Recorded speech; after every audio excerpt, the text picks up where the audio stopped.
thought I was supposed to speak on tonight, Saturday. Looks like I'm getting ready to speak on Sunday. You don't get paid anymore. Well, let me say this before I get started. Let's give him one heck of a hand. He's done a great job. And if I had his hairdo, I'd be a TV star. I'll tell you one thing. All right, sit down now. I'm the star here, so you sit down for a minute, big fella. Hey, it's really a pleasure to be here in Blair County. It really is. Heck, after you've been fired in the NBA like I was, you're just delighted to be invited anywhere. So I want to really thank you for inviting me here. My guy right here, Steve, he sees the same barber I do. I wonder if he goes for $7 a pop as well. And then there's my guy, Abe. I tell you, I said, Abe, why did you stop at $5.99? I said, I don't understand the logic of that. And I took logic at Seton Hall University. They don't claim that I graduated there, but I did. But I said, why $5.99? He said, Dick, stop being a dummy. People feel sorry for me. They wonder why I stopped at $5.99 and didn't get the illustrious $600. I know something else, Big Abe. I know you didn't teach shooting down in Texas because this guy can shoot the basketball. And I know one thing. I watched Abe shoot the ball one time. He was Brick City, USA, baby. I mean, you talk about a Brick City, USA guy.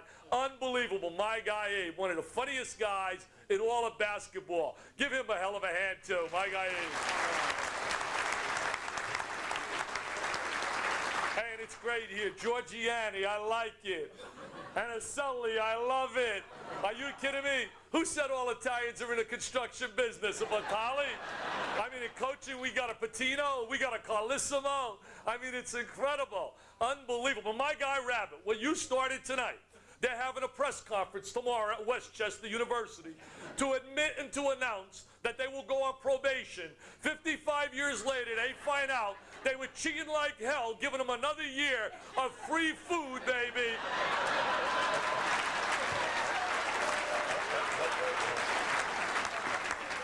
Just incredible, unbelievable. I'd cheat for him, too. Can you imagine what they would roll out for him? They'd build statues, baby, for this guy. 9.750 years ago, on the kind of conditions he had to run on, that is amazing. God bless you, Rabbit. God bless you.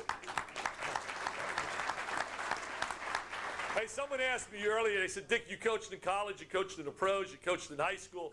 What is the basic difference coaching in college and the pros? I'd like to share it with you. I know we got the St. Francis coaches here. They're sitting way in the back. If they would have donated some damn money, they'd sit up front here, but that's okay.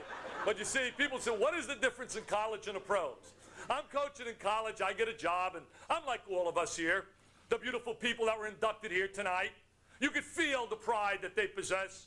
I mean, you listen to Coach Clark and Mr. Ward and right down the line, to every one of the gentlemen that stood here today, so honored and so flattered that their people have inducted them into this beautiful, beautiful Hall of Fame.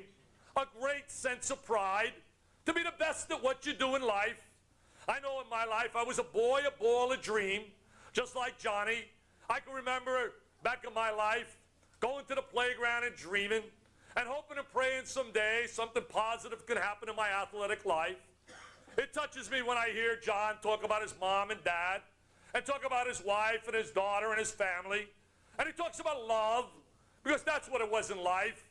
I grew up in a family where God bless my mom up in heaven today, and my dad who's struggling right now, as I told Abe a little bit earlier, struggling in his life. But my God, I learned about love. I learned about family. I learned about togetherness. I learned about sharing. I learned about that love within a family, because we had pride in our home. And I could feel that here today. But I was no different. In my house, I had a dream. And my dream is I wanted to coach. And one day I got the chance to be a high school coach. And I found out in East Rutherford, New Jersey, when I walked in, and I was 23 years of age, and I had the thick crop of hair, and I looked like John Travolta, and you better believe it. And all of a sudden, I met my team for the very first time as I got named the head coach. We had no home court, played all our games on the road, basically. We had this little 60 by 30 gym to practice in. I found out I thought I had talent. I got the job because nobody else wanted it. I was the only dummy that would take it. And then when I took the job, I was teaching in the 6th grade and coaching in a high school. And I called my very first meeting. I can't believe it. They come walking in. And I look. There's 5'10", 5'11". Little fat Rocco walks in. He looked like my guy Giorgiani, baby. I said, wow, I found me a rebounder. I said, Rocco, go up and get the glass for me, baby. He couldn't even get over a telephone book, and I had to win. And my hair started to fall one by one. After that meeting, I said, what did I get myself into? God, please help me. And then all of a sudden, in teaching, there's a rule. Never leave thy classroom vacant. When I was teaching the 6th grade, and guys were over at the high school, and word filters down that there's a 7-footer enrolling in high school. One of my players comes running over to me. He says, Coach Vitale, you're not going to believe it. There's a 7-footer enrolling in high school. I said, a what? I said, screw that rule that says thou shalt not leave thy classroom. I sprinted out of the classroom, and I ran to the high school. And I looked at this tall kid, and I said, what's your name? He said, Leslie. I said, how big are you? He said, I don't know. I said, I don't care. Sign your name. Take me to the promised land. Make me coach of the year. Make me a genius son. Hey, before Leslie arrived, if you ever seen grass grow, that's what it was like to see us play. One pass here, one pass there. I mean, it was like watching paint dry on a house, baby. We were boring, but we started to win. And then all of a sudden, I get Leslie. Well, I want you to coach for a moment. It is Atlantic City, and it's the state championship. And we're down 1, and there's 7 ticks on the clock. And I got a kid on the line shooting a one-on-one. And I'm praying, I'm saying, God, I've been a good guy. Please let this be Abe Lemons. Please let it be Abe up there on that free throw line. So I know it's Brick City, USA, baby. And he can miss this sucker, and we can grab the rebound. And I can yell T.O., baby. And I can design the last shot, and we can win this sucker. Well, we're down 1. The kid goes to the line, and he misses. We grab the rebound. I call timeout, and now I got to design the last play. What play would you design? You're the coach for a moment. My big kid, Leslie, he has 45 of our 66 points. He has now 21 rebounds and 8 block shots. I'm no different than a 14,000 in the crowd, including my dad sitting next to my wife. He goes, oh, my son Richie, all he's got to do is throw the ball high to Big Les, and they win the state championship. Hey, the other coach is no dummy. The other coach knows the ball's going to Leslie. So we're in a timeout. I get rid of 3 players quickly. Game of basketball is played with 5. So we have a quarter of 5. These 3 guys couldn't run, jump, shoot. All they could do is throw the ball in bounds, get out of his way, and that's all they did the whole game. And wave to their girlfriends, hi. And I looked at the 3 of them, I said, you 3, follow my instructions. I mean, they look like my guy Giorgiani, they look like my guy Bill, and they look like my guy Mr. Clark. The 3 of them. Now, you think you can win with those 3 suckers in basketball? Take a look. Track, maybe. Football, yes, they're tough. Basketball, you're in trouble, baby. So I get the 3 of them. I said, you 3, follow my instructions. I said, Bill and my guy, Mr. Giorgiani, and my guy, Mr. Clark. Go to the far corner of the gym, you 3, and you know the state championship jackets, the leather sleeves, and you know the wristwatch you get state championship? You get the same one as Leslie. Do me a favor. Stay the hell out of his way, go to the far corner of the gym, and all I want you to do is yell, do it, Leslie. I said, do you understand me? They said, no problem, coach. That left me 2 players. My worst shooter. I mean, this kid, I could take him to the beach, put him on the beach, and the sucker would miss the ocean. That's how bad he would shoot. I said to him, he looked like Belafonte. I called him Belly, good-looking kid. I said, Belly, whatever you do, son, don't shoot the ball. But what a passer he was. If your hand was there, the rock was there. If your hand was there. I said, Belly, we're going to clear the left side of the court out. You're going to get the ball, 7 ticks on the clock, and with 3 ticks, throw the high lob up to Leslie, and Leslie, make me coach of the year. I want to kiss the cheerleaders. I want to dance in jubilation like they do up here in Altoona when the ladies team won national championships 2 of the last 7 years. When you think of all the success, when you think of Isolino, baby, and West, and Moore, and all the basketball tradition that exists in this area, well, we were the same, and we had that pride. And he looked at me, and if you thought Muhammad Ali, I was thrilled in my life to meet Muhammad Ali. I met him at a Notre Dame football game, very blessed. My 2 girls are on scholarship at Notre Dame. Really blessed because intellectually and physically, they take after their my wife and not me, so I'm really lucky from that standpoint. But I met him at a football game. He wouldn't remember meeting me, but I remember meeting him, and I was so thrilled. Well, remember when Muhammad was fighting? I mean, I often tell people, he could line up today if he was in his prime, and he would take, you talk Holyfield and Bo, all the same night lock, one hand behind his hand, back, and take them all. But I used to remember he'd say, give me any jive, I'm going to end it in 5. If the crowd dares to boo, it's over in 2. If you call me a bum, I'm going to knock you out in 1.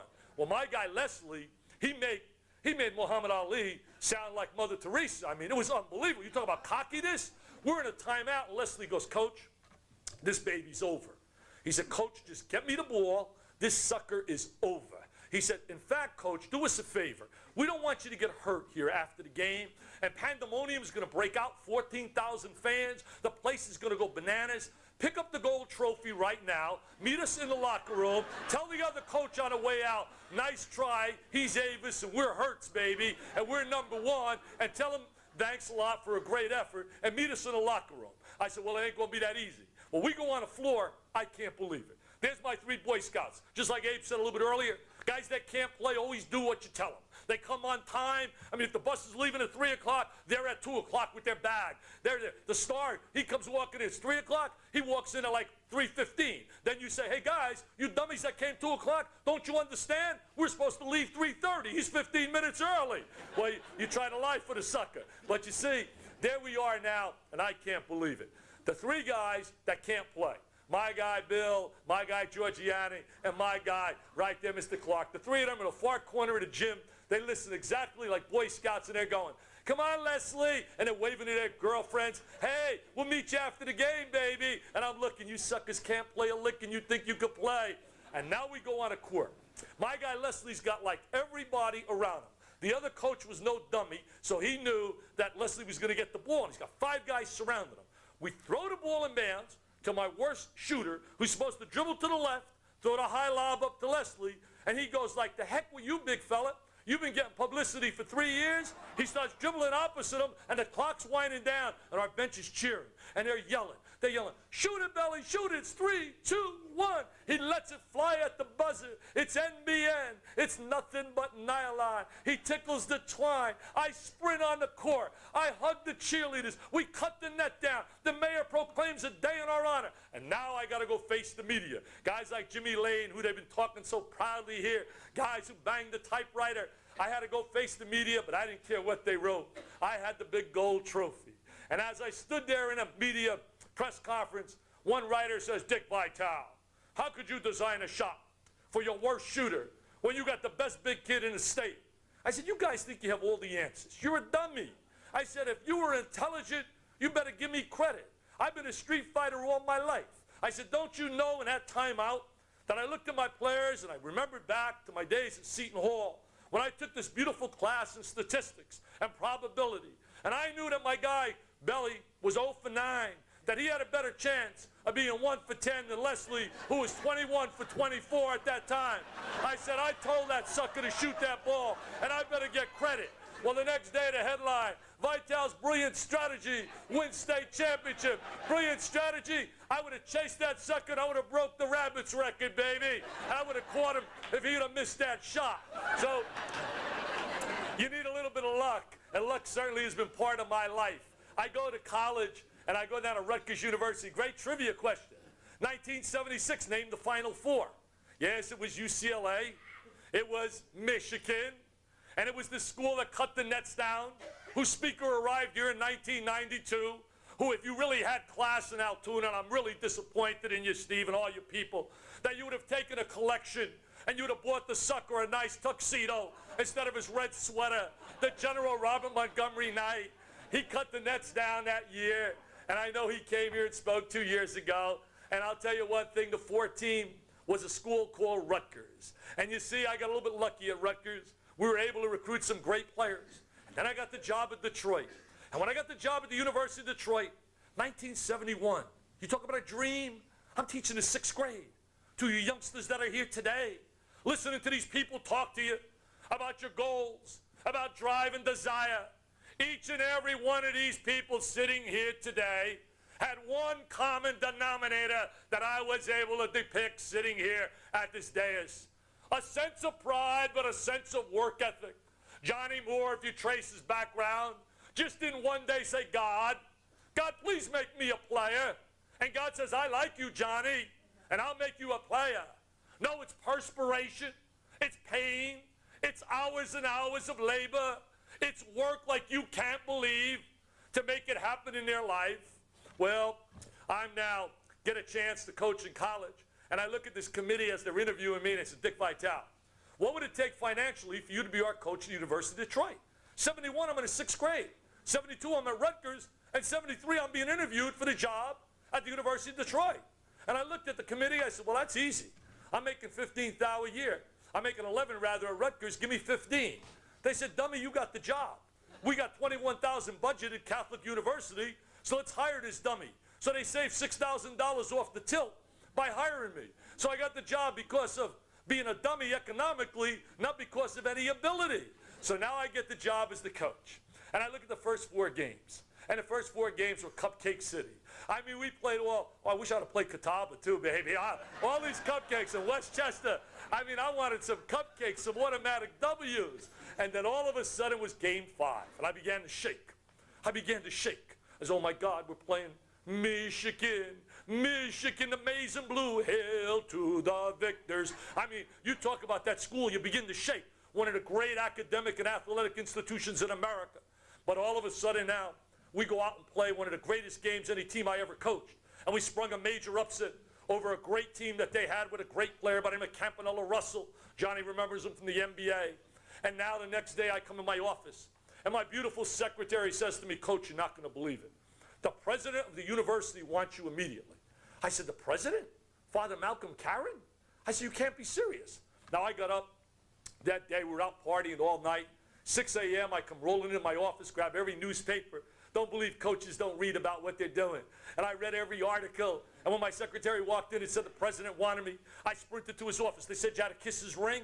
I didn't care. Father Malcolm Karen, I'd kiss his ring. What am I going to worry about that?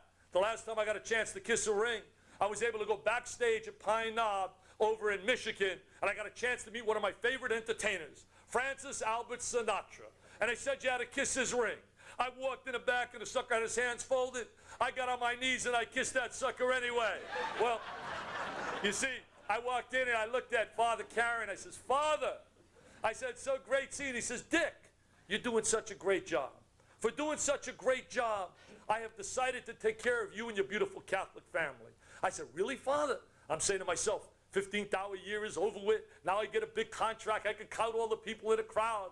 He says, for doing such a super job, we're on the front page of the Free Press and News. You're on the news every night. You're on all the talk shows, J.P. McCarthy. For all those efforts, we're going to take care of you and your family. He said, every night in my prayers, I'm going to say 5 Hail Marys and 5 Our Fathers for you and your beautiful Catholic family. I said, 5 Hail Marys, 5 Our Fathers. I said, Father, give me a break. I can do my own praying, baby. I need some cash. I need some Uncle George Washington. Give it up. Give up the green. I want some green. He said, be patient. I was patient. And then we sprung another major upset. And he invites me to go to lunch. I go to lunch. I can't believe it. I walk in and I look. And there's Iacocca. And there is Max Fisher. And there is Henry Ford, the late Henry Ford. All the giants in the auto industry from Detroit. And we're having lunch, and I get over into the line to get my food, and I hear the late Henry Ford say, great win the other night, Dick. I said, oh, my God. He knows my name. He knows my name. Let me call my mom up. God bless her. She's up in heaven today. But my mama used to always say to me in her own Italian way, she'd say, oh, my son Richie, you know like her your brother, and you know like her your sister. Your sister younger than you, and she's president of a publishing company. Your brother younger than you and your sister, and he does so well in computers. All you ever do is chase those guys that bounce a ball. When are you going to get a good job? So I called her up and I says, Mama, you'd be proud of me. Those people you see on TV, the Iacocas, the Fords, they know the name Vitale, Mama. You'd be real proud. She said, I'll really be proud. Sending me some cash. I said, be patient, Mama. Be patient. Well, Father told me to be patient. I sit down, and Father said, didn't I tell you to be patient? Last time I gave you Hail Marys, Our Fathers. This time I'm going to give you the ultimate that we give in the Catholic religion. He said, I'm going to have a mass said every Sunday for you and your beautiful family. I said, Father, give up the green. I need Uncle George Washington. Well, the difference in college and the pros, I go to the NBA, I coach the Pistons, and I can't believe it. I look at this check, 6 figures, in 1977. Think about it. 71, 6th grade, 72, Rutgers, 73, University of Detroit, 77, the NBA. And I'm looking at a 6-figure check. I said, what is that? I'm beginning to shake. I can't believe this. I run to the bank. I cash that sucker. We were owned by this nice Jewish man. His name was Davidson. Today I read in Fortune 500, he's worth only a mere about 900 million. That's all. And so he gave me some bucks, 100,000. What's 100,000 when you got that kind of cash? I took the check. I went and cashed it. I come sprinting home. I pile in front of my beautiful wife loads of Uncle George Washington. She looked at me. She says, you know what, hon? We're devoted Catholics, but I love it the Jewish way a hell of a lot better. And that was the difference in college and the pros. He was a nice Jewish man, my owner, and I love him. Every day he sees me. If he sees me today after he fired me in the NBA, 10 games into my second year, we had a little disagreement over personnel, and I got the Ziggy, the axe. Every time he sees me, he says, Dickie, you ought to thank me every night. I said, you got that right, baby. I thank you every night of my prayers because you made my TV career become a reality. I want to say this for you here tonight. I could go on and tell you story after story. All the coaches recently were teasing me down at the Final Four. We watched Stylen Nolan cut the Nets down, beating that Duke team with a great Arkansas team. You saw a sensational performance by a bunch of kids from Arkansas playing together as a team. I've often said a team is T for togetherness, E for enthusiasm, A for attitude, and M for mental toughness. And when you have those elements and qualities, like the people that have been inducted here tonight, you have winners. I firmly believe I could take the 5 that are sitting here tonight and we could go challenge somebody in some endeavor in life, whether it be the corporate world, whether it be the athletic world. We would have a chance to post the W because there's certain intangibles within the heart of winners that are so special. Well, there I am now, and I'm in television and having a blast of my life, and I can't believe it. And I'm down there at the Final Four, and all the coaches. I mean, I run into guys down there, Jimmy Boeheim, John Thompson, all the different guys, and they'll always tell me, hey, Dick, you know you're eating your heart out. You know you'd rather be coaching than working on TV. And I would tell Patino and those guys, you guys are dummies, man. Just what the people say. You coaches are dummies. Because if you had any brains, you'd understand one thing. On Monday, I coach Kentucky. On Wednesday, I coach Indiana. On Saturday, North Carolina. And I haven't lost a damn game in 15 years, baby. I'm undefeated. But I really firmly believe this. I mentioned my mom a little bit earlier and my dad, and I heard Johnny talk about his family. I believe in the old school traditional values. I believe in discipline. I believe in dedication and determination. I believe in having a sense of pride about what you want to achieve in life.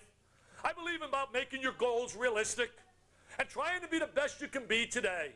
If there's one message I'd like to share with you, as Abe and I were talking here on the stage, Abe and I were talking about a buddy of ours that's no longer here. I'm talking about the late Jimmy Valvano. Jimmy V was something special in my life. I wrote about him this month in Reader's Digest. And Jimmy V had within him that sense of humor. He had within him a feel for making people feel good about themselves. And he had a special energy and enthusiasm about life.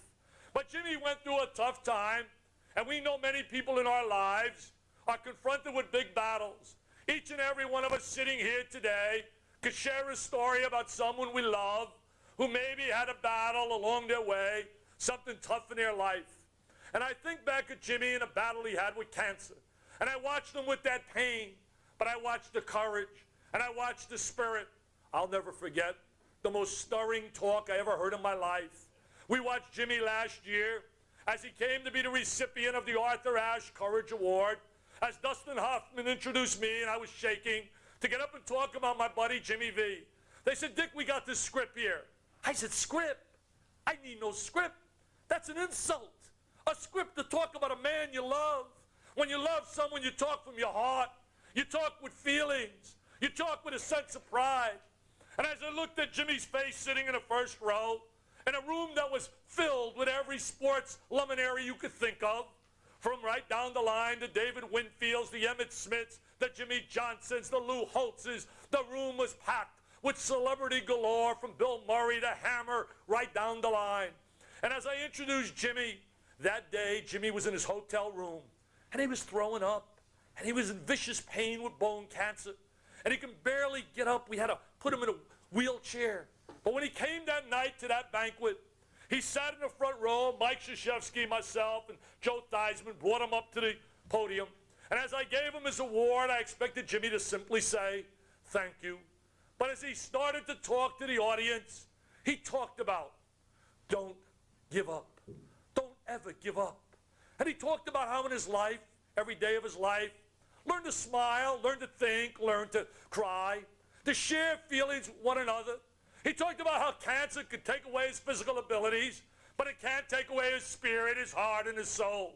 And he talked about love of his family and a sense of pride and how each and every day of his life he will battle and battle and battle. And Jimmy just turned it out. It was unbelievable. The next day when I spoke to Jimmy, it was the last time I spoke to him in my life. And it's a sad day as I remember his words echoing on the phone. As I called him, I said, Jimmy, you are marvelous. You touched so many lives. You inspired so many people. And it was the first time I ever heard Jimmy. As he echoed in, tears falling on my eyes and tears down Jimmy's, he says, Dickie, you can barely hear his voice. But I could hear those words till they say, Dickie, it's over, man. It's over. The sea is beating me. I said, no, Jimmy, you got to keep fighting. You got to keep fighting. And I'll never forget something else that stays with me, with Jim, and I'd like to share it with you. There was a time he and I did a game together, and after the game, Jimmy said, what are you going to do tomorrow? I said, oh, Jimmy, I can't believe it. I got to get up at 5:30 in the morning, and I'm going to speak down in Omaha, Nebraska. I'm going to give a motivational talk. I said, my God, it's 5:30, and he stopped me. He said, I don't want to hear about it, Dick. I don't want to hear about 5:30. I don't want to hear about getting up and traveling to Omaha, Nebraska. Want to come with me, Dick? I'll tell you where I'm going today, Dick. I'm going tomorrow, rather. He says, I'm going for chemotherapy. Want to come in a room with me, Dick, and watch young kids and watch people of all ages, sizes, colors, races, creeds. Watch them sitting there fighting the biggest battle of their life, hoping and praying that they could see the sun shine tomorrow. So please don't tell me about the toughness of getting up at 5:30. My God, it hit me. And it hit me to where I think of this, and I share it with you. There is no more day in your life more important than the day you are living. Take this day and be the best person you can be. Be the best person in pursuit of your dreams and goals that you can be today. Look in the mirror as I tell youngsters, you can con mama, you can con papa, you can con your coach, but you can't con the mirror. The mirror knows each and every day what you're doing with your life. You don't need an artificial high. You see, I don't drink, and I'm not knocking people that do. That's their prerogative. Drinking in moderation, well, that's fine. But I know people that go a step beyond. I remember this year the greatest moment in a student's life, if you are a Notre Dame student, was to be part of the Florida State Notre Dame football weekend. It was a weekend that was incredible. Number one against number two, the pep rally, the spirit. I can't imagine as a dad, who I love my girls dearly, the most precious things in my life, my wife, my daughters. And I'll never forget as I was there on a campus that weekend to share the moment with my girls, to be part of that festivity.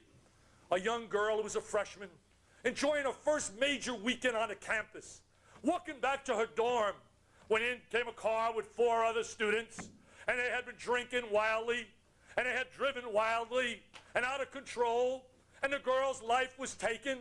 Could you imagine that night when the phone rang to her parents, who were thinking that night their daughter was going to be part of one of the great activities at that university, and told that their daughter was just killed.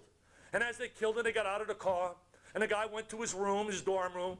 He fell asleep, and the police came in hours later, and he still was intoxicated, and he was drunk at the time, didn't know what he did, obviously very intelligent. He was a law student at a great university, but yet when drinking out of control does to a body, leads to many, many dilemmas and problems, leads to where this young man's now life is destroyed, where that girl's life has been destroyed, her family, because of poor decisions. And it's the same with the drug scene. You don't need to play that game to enjoy life. Enjoy life by getting high on life. Listen to the people that love you the most, to you young people here today, to your mom and dad, your guardian, your grandparent, people that care and give a damn. I know in my life I'd give anything today for my mom to be living, to share the things that I have today, the gorgeous home I live in, as opposed to the 3-room apartment I used to live in, a gorgeous home and cars and places I go, all because mom and dad, with their 5th grade education, taught me that in America, if you have drive and desire, and you have goals and dreams, and you make those dreams become a reality because of work ethic, my God, what can happen in your life? And I don't care. Along the way, I got critics. They'll bang the typewriter. And a guy will say, he talks too much, or he talks loud. No kidding. You got to go to Harvard to figure that out. Well, you see, the bottom line, they can't take away from me. And they can't take it away from me to the day I go, is my energy and excitement and enthusiasm for life. And that's the game we all play, the game of life, the greatest game of all. When it's all said and done and the curtain comes down, oh, you have memories like the 5 inducted here today, but it's their family. And it was so accurately said today. No greater place to be honored than in your home county. I know I was honored back in Jersey, and what a feeling it was. And I've received many an honor along the way, but that was so special because you're there among the people that care most, the people you grew up with. I want to close by simply saying this. Have pride in whatever you pursue in life.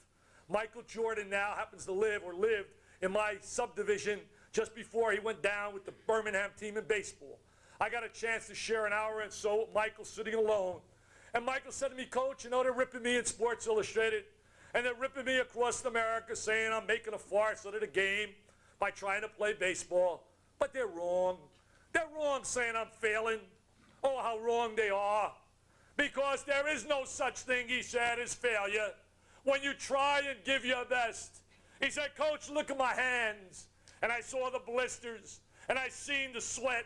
And I watched him at 6 in the morning get up and go to the batting cage. So big deal if he doesn't make it as a baseball player.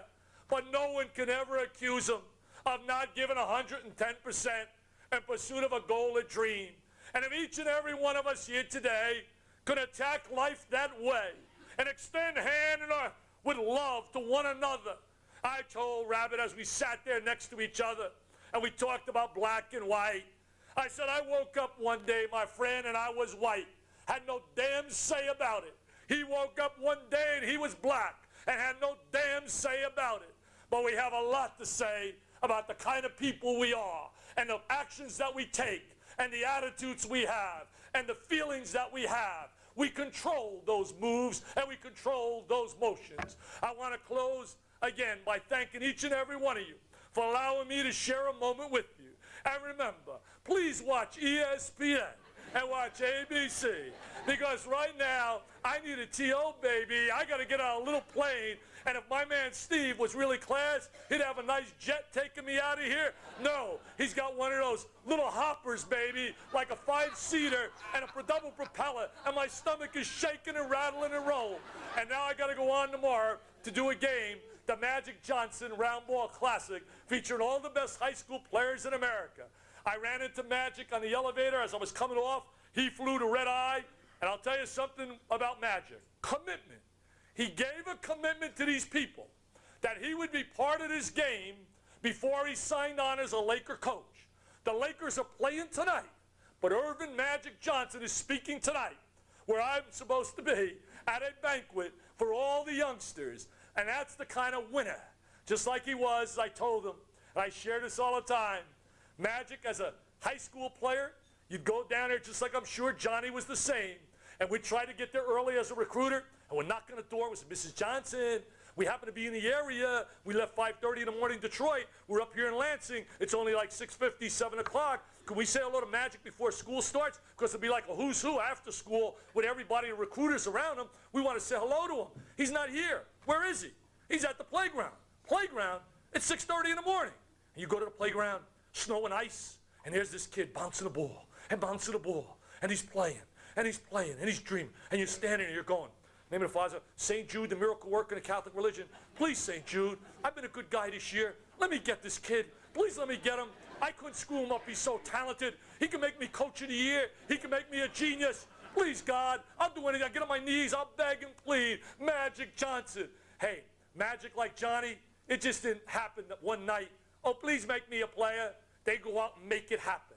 But make your dreams, whether it's to be a lawyer, a doctor, whatever, a teacher. I've often said, I did a better service for the community as a 6th grade teacher, working with young people. The most underpaid people in America are teachers for the profession they have and the responsibility they have than us on TV, where I yell, T.O. baby, he's awesome, baby, and they give you mega dollars. Now I got video games coming out, 3 books in my name. I mean, it's incredible. And what am I doing? I'm screwing around about basketball. Are you kidding me?